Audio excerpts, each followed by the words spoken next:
It's good to see you here tonight. What we want to discuss tonight is a very serious study on a subject that I have spent some time, and hopefully you'll understand what I'm saying, because I wanted to introduce this series on Job as we did last week, and I wanted us to understand what the Scriptures are teaching.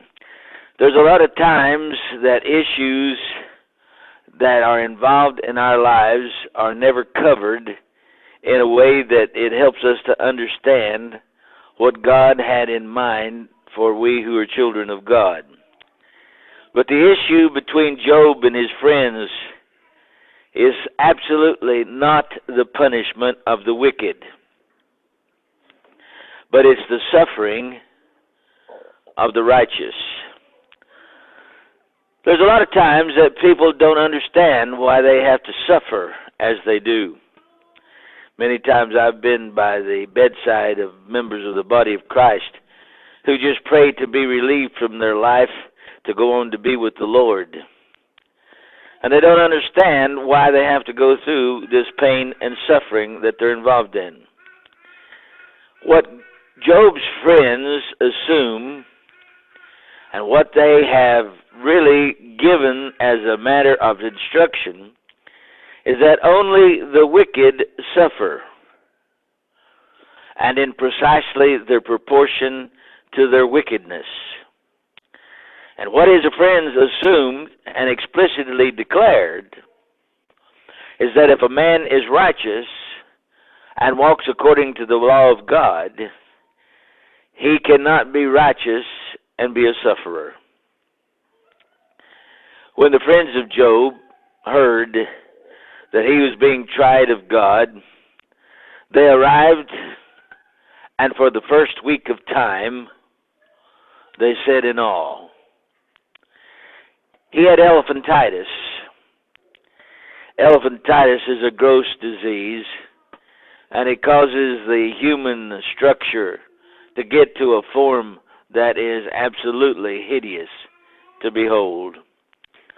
I imagine the shock of knowing Job and being around him and then coming to see him in his position that they found him was overwhelming.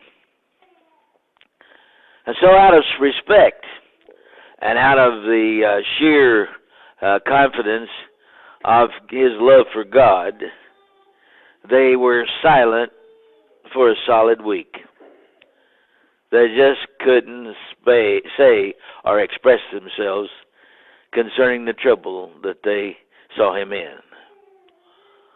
But they were convinced and had a predisposed disposition to the fact that Job had a secret sin of which he either didn't know or of which he would not and had not repented. He is deeply himself, though, convinced that with all their surmisings, as he sat and heard them discuss his plight and watch him in his pain and agony and misery, that after he heard all their arguments, and after he'd been through everything that he'd been through, he didn't think it was sin. He didn't know what it was. But what he did know is that only God would allow such a thing as this to happen. At one moment of time, when he is disposed against hope, he cries out a refrain that is absolutely beautiful. Though he slay me, yet will I serve him. Job 13:15. But he makes only one request. After all of the pain and anguish that he'd gone through, he makes one request. He said that he may be allowed to come face to face with the Almighty. We do not understand the greatness of Revelation, but Job is sure that if he could just speak to the Lord, if he could just bring his cause before him who ordered all causes, that he would expect an answer to the question that a lot of times he had spent hours in anguish trying to figure out. So when the vindicator of all things would speak, Job would know. Now, a lot of times we don't pay much attention to this concept because we are so inundated with Bibles and study works and helps that we think a lot of times that the use or the place of the Bible in our homes is not that important. We consider it to be so a thing as not to be figured in loftiness, and therefore we treat it as such. It stays in the same place week after week. It never gets any attention to teach or to instruct our children. It's just something that we just assume that it's ours automatically, and that there's no reason for us to fool with it. But in Job's place, in Job's time, what he did not have is what we've been bountifully blessed with. Job had no message from God. And when he didn't know, then his mind began to wonder. His friends began to doubt.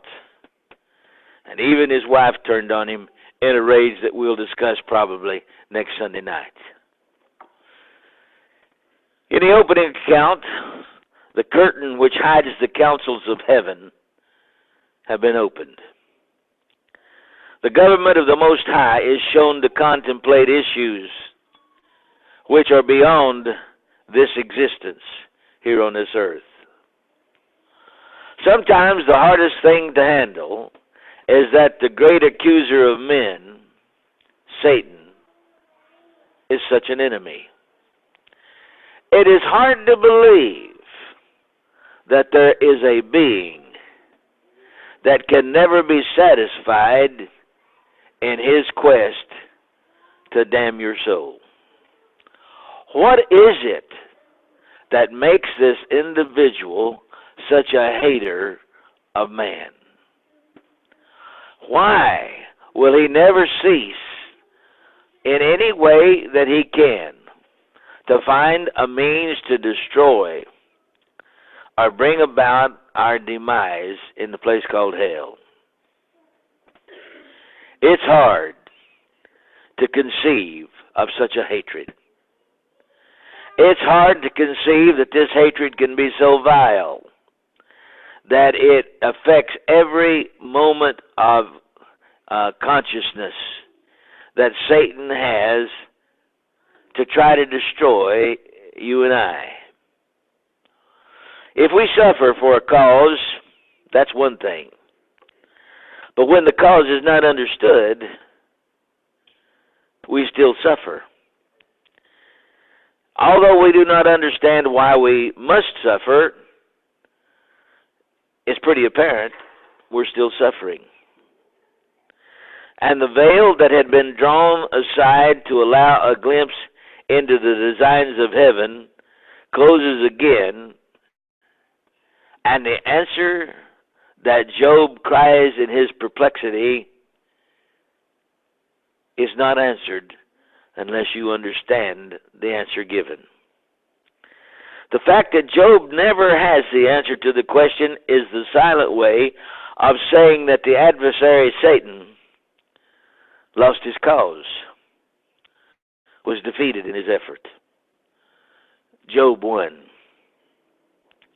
He was at last wise enough to be content with the card of truth that it could not take him away from the God that he served. Now the addresses from God out of the whirlwind are powerful. But the addresses are to Job's reason and his comprehension. They're powerful pleas for the proof that God has a right that a lot of times we think He doesn't.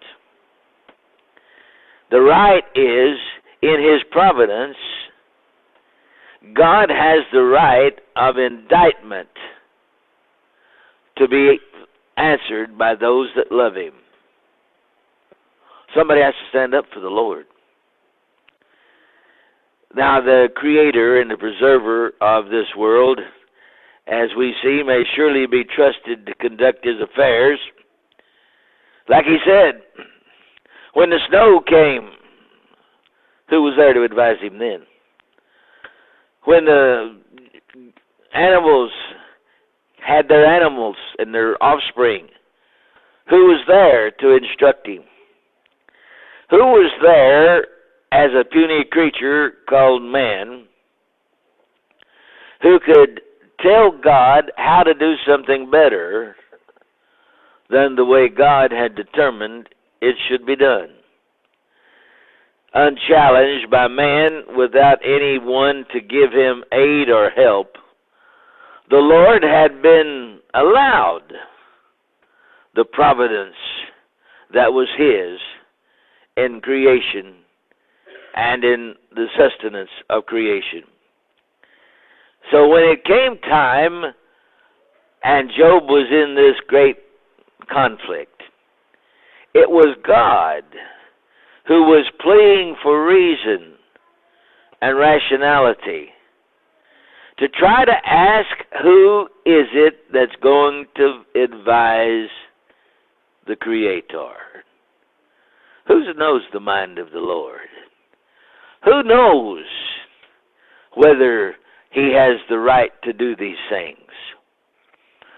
Whose complaint was it that would be brought against Him when the wild goats bring forth, or when they loose the bands of the wild beast, or when He said He'd laid the foundations of the world? Who was there, He said, then to advise me? The arm of God is defended and shown without many times understanding that the amazing power of the great I Am is the only thing that God would use as an argument to soften the resentment of the creature, showing that the power of the Creator has no advisor as how He is to handle the created. They were all trying to find out why God was doing this. And God was answering the question, why? Don't you trust me in what I'm doing? Don't you think I know what I'm doing? Who's going to give me counsel and advice as to how to do it better? But when Job heard the voice of God, he experienced something that is not experienced by most. He then knew that God loved and cared. Until then, Job had no direction. He had no help. He had nobody he could go to. These men who came to give Job all this advice, and who really in essence were trying to accuse him of being a sinner, and was not willing to repent of that he was doing wrong, were just rattling at the mouth. And Job was a wise man. He'd been in the affairs of God for years. And he heard their strivings and their accusations and their thoughts. And even during with all the pain and all the anguish that he was involved in, he knew that that was not the answer. All Job had to do was hear from God. We who have been privileged know that our privilege is sometimes, not often, what we assume is a privilege. We live because we know. We know because God has spoken. He has given us information. He has answered the questions. He has communicated with us in a fair fashion. He leveled with us to tell us exactly what he intended to do, what he planned to do, and how it was going to be done. And this is the secret to the story of Job. It changed Job's whole demeanor. Job's attitude went to being immediately penitent and immediately in submission. And what was represented as the real solution of all, Job had to retract. And he said he repented in dust and ashes. Chapter 42, the words do not mean that Job does not think or does not feel, but that he has risen above the level of resentment and misunderstanding for his king. Physical pain had lost its defense. Job is risen above the level of the quick-witted, cutthroat argument. And being above that, he has come to a peaceful depth where alone the godly mind finds peace in the shelter of everlasting arms. This affects all of us. We need to know and understand these things. The elitist fix for these things has been evaded. The child of God knows that God is not shrunk or skirted from his duty, but left us in the hollow of his hand. And when we bow our head to him in prayer, we are not praying as one who doubts or questions the love of God that he has for us, but we've come face to face with the realization that there's something we may not have recognized, that pain and anguish can alone teach.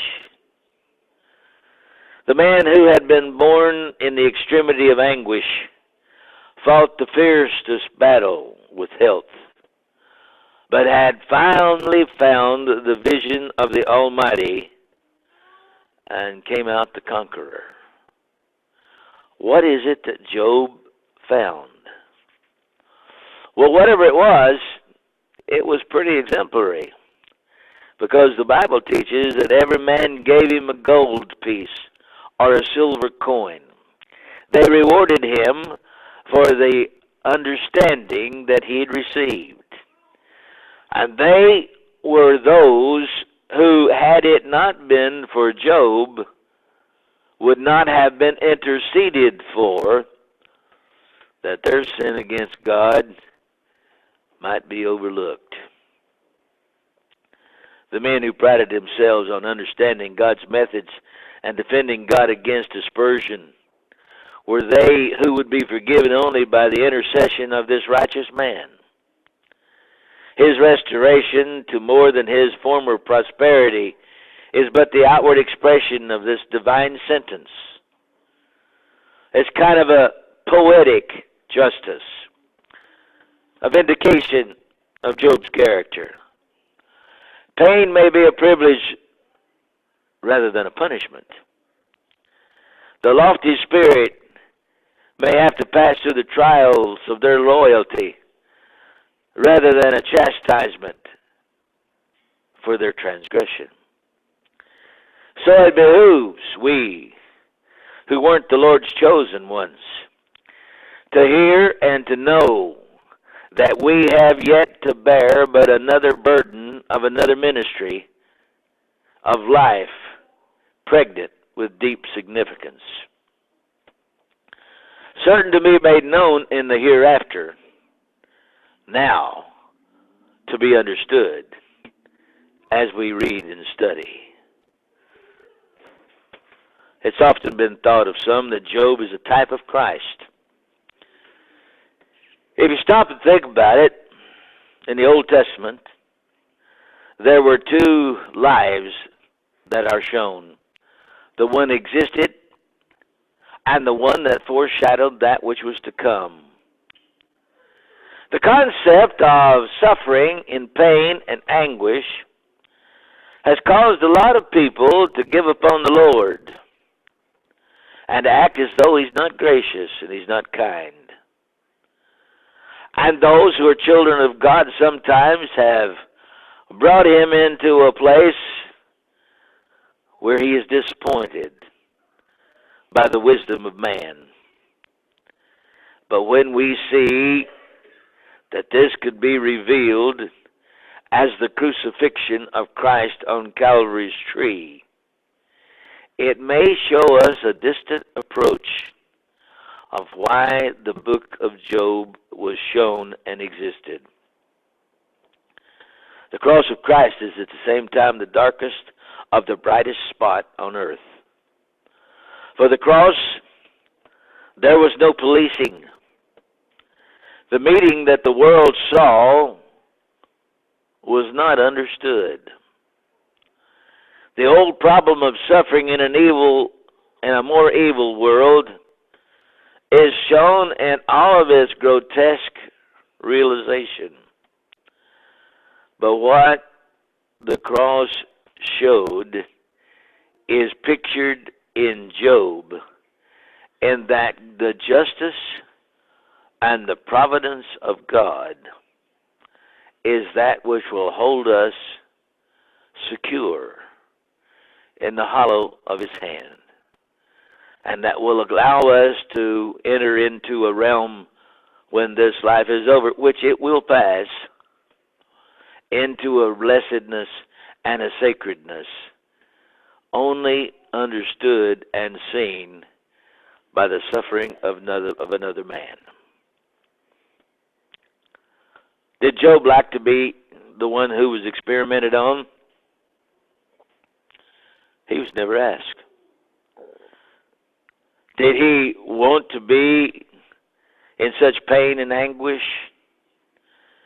It was something that was given him because Job was accounted worthy to suffer. You see, a lot of times we misunderstand God. The things that we go through and the problems that we have in this world, and that when given to a child of God, if the child of God is faithful, he will hold up his Redeemer. Like Job, he'll cry, I know that my Redeemer liveth, and that He will be with me until my change comes. We will secure and station the Lord in our hearts and our minds, knowing that but a few days a man is born and is full of trouble, and he cometh forth as a flower, and is soon cut down.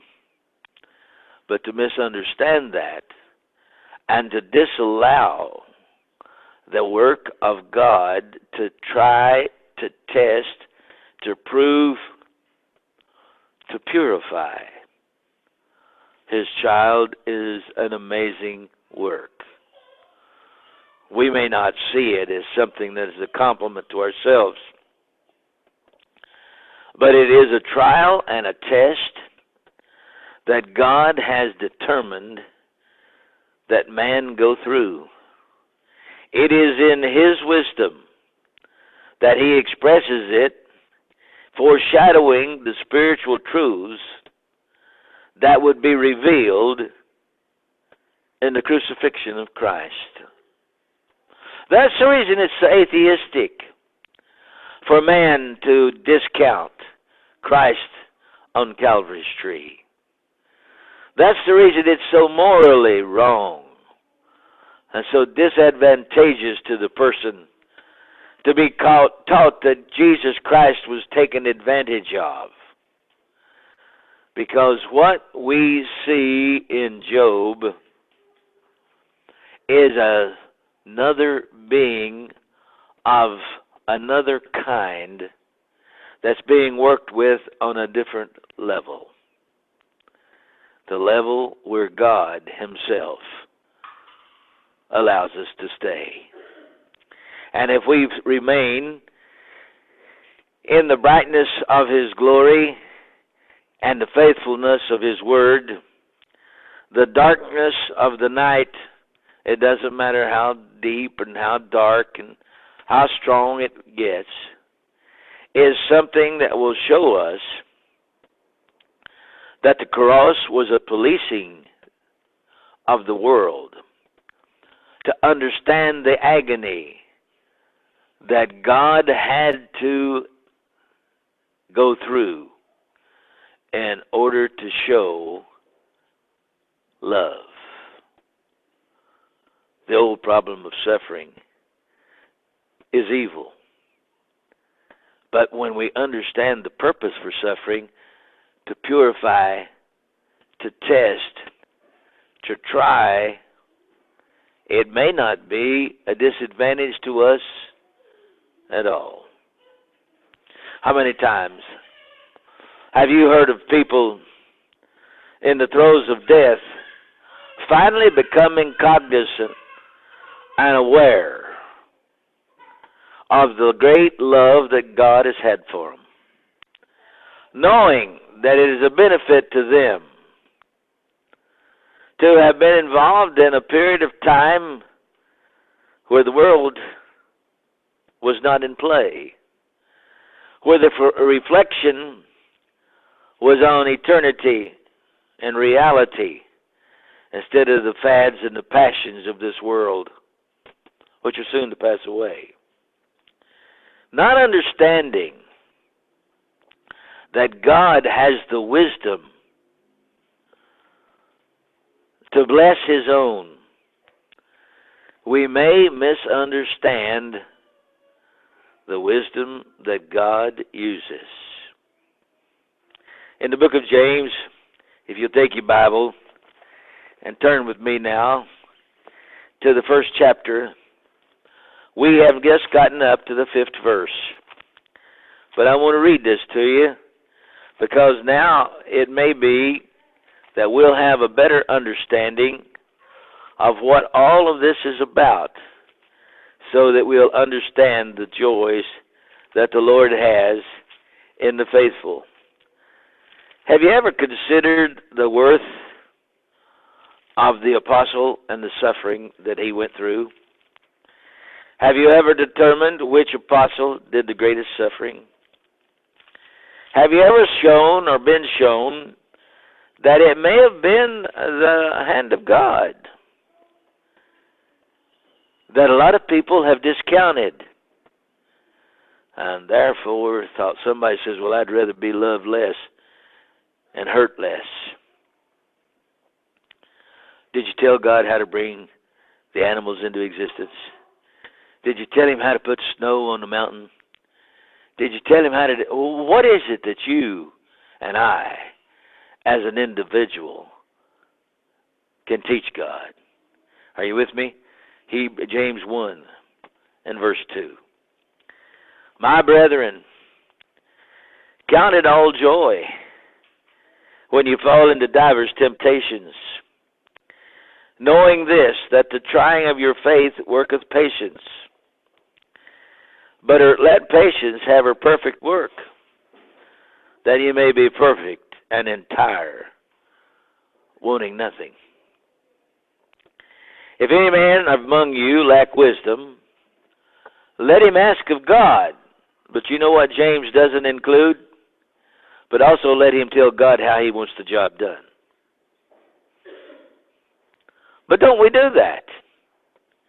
If any man lack wisdom, let him ask of God, that giveth to all men liberally, and upbraideth not, and it shall be given him. But let him ask in faith, nothing wavering, for he that wavereth is like a wave of the sea, driven with the wind and tossed.